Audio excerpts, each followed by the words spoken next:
What about Abby? I mean, Abby was much the same way, you know, but it was interesting, you know. Abby and I, you know, because we had a bit of a, our relationship is a little more complex, I think. You know, she and I are locked together in a way, sort of bound together because of our love for this one person.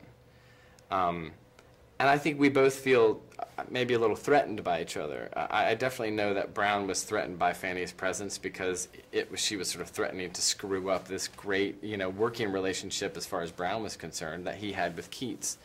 So because of that, you know, I mean, Abby and I got on famously, but we also kept a bit of distance. You know, I didn't want to, you know, get to know her so well that I couldn't act confused by her or act frustrated by her.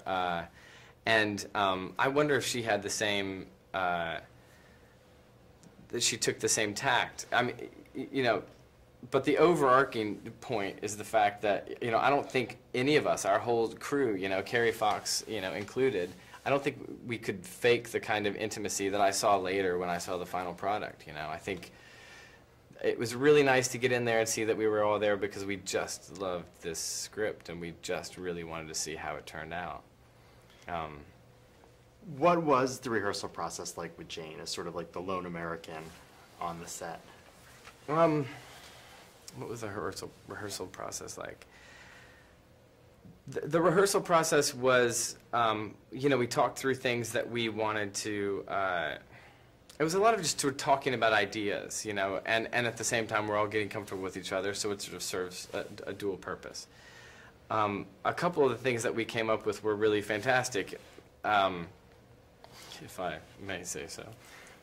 You know, Ben and Jane and I kind of thought about these young romantic poets and thought to ourselves, you know, I wonder if these guys are kind of like the indie rockers or like the sort of the punks of today.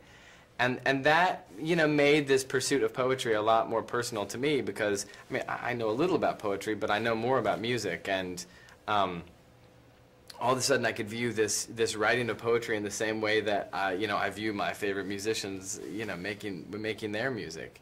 And there were a lot of those sort of corollaries discovered in the rehearsal process, which made acting like Brown a lot easier because there just wasn't too much acting.